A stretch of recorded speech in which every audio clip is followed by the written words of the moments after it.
Deborah Singletary, co-student. Sure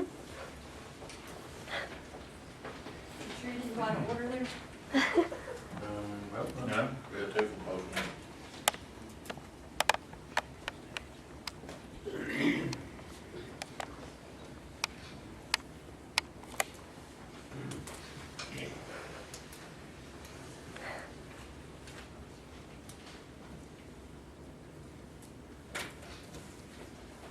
Deborah, before you get started, who does the rescue and hire at PetSmart?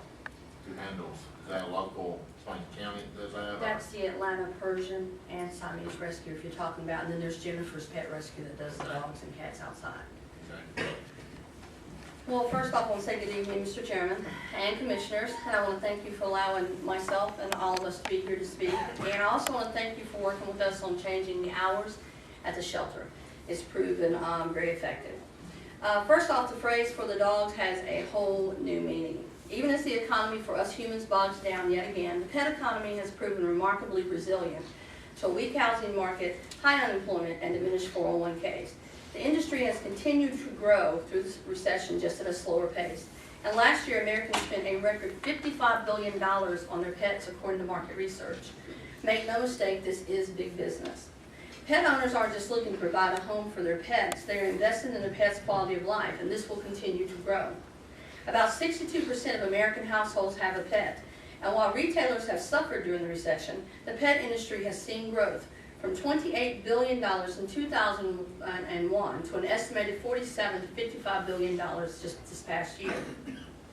Now, how does that affect us, the residents of Paulding County? Well, let's break it down. In the month of December, the shelter, there were 148 animals adopted out due to good marketing, devoted staff, exceptional volunteers, and a community that obviously came together. So we're going to do the math based on just 50 of those adoptions. Let's say 1/3 of those animals were adopted at the regular adoption fee of $50, and the rest were adopted at the Save a Life Tuesday fee of only $10 for animals that are to be euthanized the following day. The total adoption fees collected on the 50 would be $1,140. Now, each and every one of those animals is required to be vaccinated, spayed, or neutered, and at the low end, they could get a spay or neuter for an average cost of around $45. Add to that shots, heart guard, flea preventative, and so forth, and you're going to come to a total of about $162. Times 50, our new total is over $8,100. So with just 1 month's adoptions, the shelter has collected over $1,100, and another $8,000+ has been spent for vet care. And we're just beginning. Now there's food, toys, etc. So that first shopping spree, we're going to average at about $100. Again, times that by 50, and we're at $5,000. After that, it's basically monthly purchases. In most cases, it'll average about $100 a month, totaling to another $5,000 per month. So at this point, the shelter has collected over $1,100, and the new pet parents have spent approximately $13,000. Now we've established around $5,000 a month will be spent on food, etc. Multiply that by 11 months, and it totals to $55,000. Add the initial spending, bringing the grand total to $68,100 in just 1 year. And let's not forget that for every $100 spent on food, etc., 4% sales tax, that's $4 per 100, is put back into the county immediately. Now, what we've proven here is that with more aggressive adoption procedures, better marketing, and better hours to get these healthy, adoptable pets to the public and adopted is a guaranteed influx of new revenue put back into this community. If only half of the adoptions in 1 month, 50 adoptions can produce an estimated $68,000+ back into Paulding County within 1 year, and that's a low estimate. Think of what we can do if we increase our adoption rate at the shelter and reduce the number of animals that are being put down. And let's not forget the jobs that will be saved. Vets, kennel techs, boarding, grooming, salons, trainers, the retail industry, and yes, the staff at the shelter itself. Why spend the money to euthanize and dispose of these animals when we can do so much more to help grow our economy, put new revenue into this county, and offer job opportunities and job security in the pet industry? If you aren't a pet owner or a pet lover, then put that aside and look at the facts and figures. The pet industry is growing in spite of everything else, and people invest in their pets' welfare and their life. Thus, they invest in their community and support jobs. Let's be known as a county that believes in the value of life and work toward the goal of saving all healthy and treatable animals and servicing all county animal welfare needs. If we join together and implement programs like No Kill on the 11 Steps, work on trap, neuter, and return, a good fostering program, and educate our community, we can do just that. There are no hidden agendas. We are only here to ask for your help and your support so that we can save these animals and end the needless killing of treatable, healthy, adoptable pets. With that said, we would like to request that you consider allowing the shelter to host one off-site adoption per month. Volunteers from No Kill Paulding and the community would actively participate in the events, and all that would be required of you is to staff the events with at least one shelter or animal control employee. With potential of thousands of dollars that could be put back into the community, one extra shift for one day a month is a very small price to pay. My name is Deborah Singletary. I'm here to support No Kill Paulding, Georgia Animal Welfare Advocates, Paulding County Shelter. I thank you for your time. I look forward to working with you in the near future. Thanks, Deborah. Now we call Marcus Montarday. Did I say that correctly? Monterey. Pretty Montarday. close. Just stick with Marcus, okay?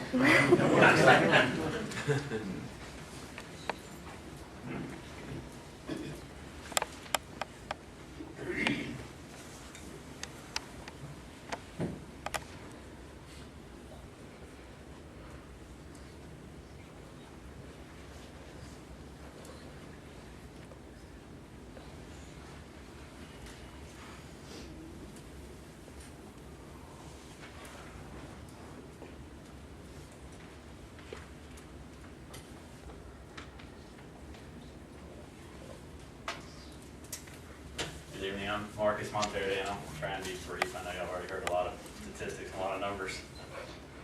I'm here to speak basically how simple and beneficial it can be for Paulding County to go to a no-kill program. Once again, I'm going to start with a few more numbers and look at some adoption programs, a key step in the no-kill equation. See how Paulding County compares to other shelters around the nation. To find the adoption rate, you divide the number of animals adopted out in a year by the population in that county. It means if you divide the number of adoptions for Paulding County in 2011 by the number of its population, you'll get its adoption rate.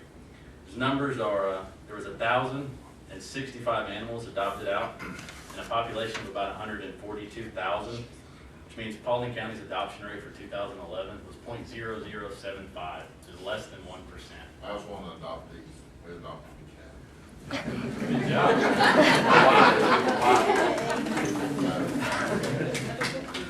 All right. And since then, actually in 2012, only adopted out 933. So the adoption rate for 2012 was actually closer to about half of 1%. So how does that compare with some successful shelters around the nation? Washoe County, Reno, Nevada, adopted out 9,668 animals in 2011 and a population of 425,000. That gave them an adoption rate of over 2%. That's more than doubling our adoption rate, and it's not a drastic difference, really. A little closer to home in Charlottesville, Virginia, they adopted out 2,793 pets. With their population of just 99,000, they were actually closer to 3%.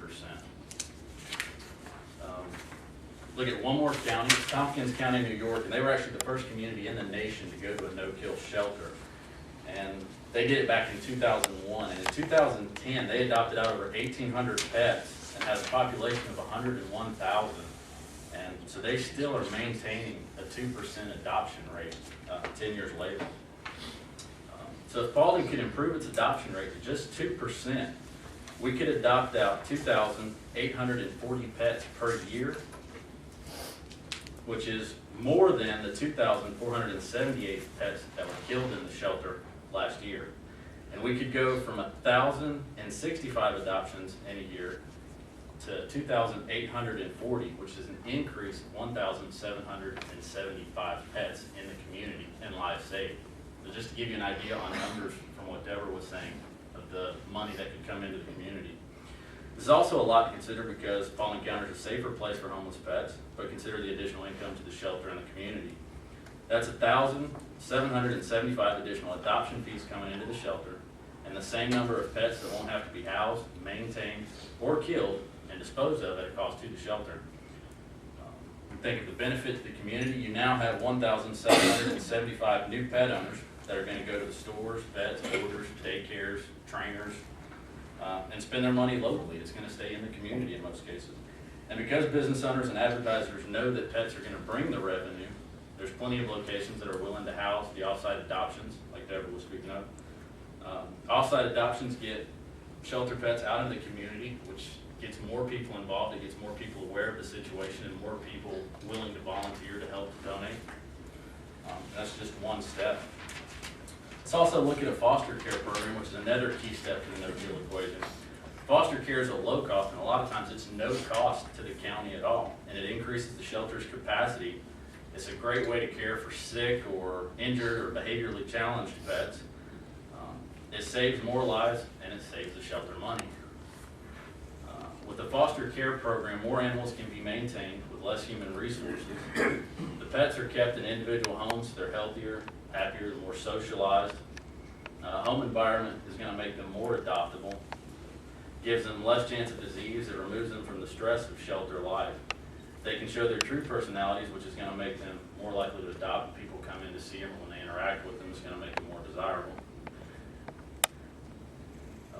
And unlike stress shelter pet, they're normally withdrawn and scared, so people are going to come in and it's going to give them a better personality, more likely to adopt them.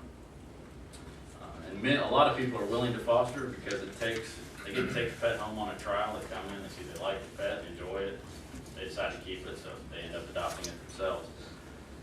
Financially speaking, it's great for the county because you don't have to house the pet, you're not paying for the pet, and the resources to care for them. And like Mandy touched on, it took just 2% of the population to actually foster and house the 2,478 animals that were put down in 2011. Community involvement is pivotal for this. It's the key to success for the no-kill movement. But citizens would love to be involved and love to be a part of it. Shelter just has to reach out to them and know they have a need for it. I know we're running short on time, so touch up. It's a great opportunity, and I think it could be real beneficial to the county and community. It can save the county a lot of money, and it can even be good publicity for Paulding County to show and to move forward with it and to advertise it. So we're a nation of animal lovers, and they're going to spend money on it. So thank you for your time. Thank you.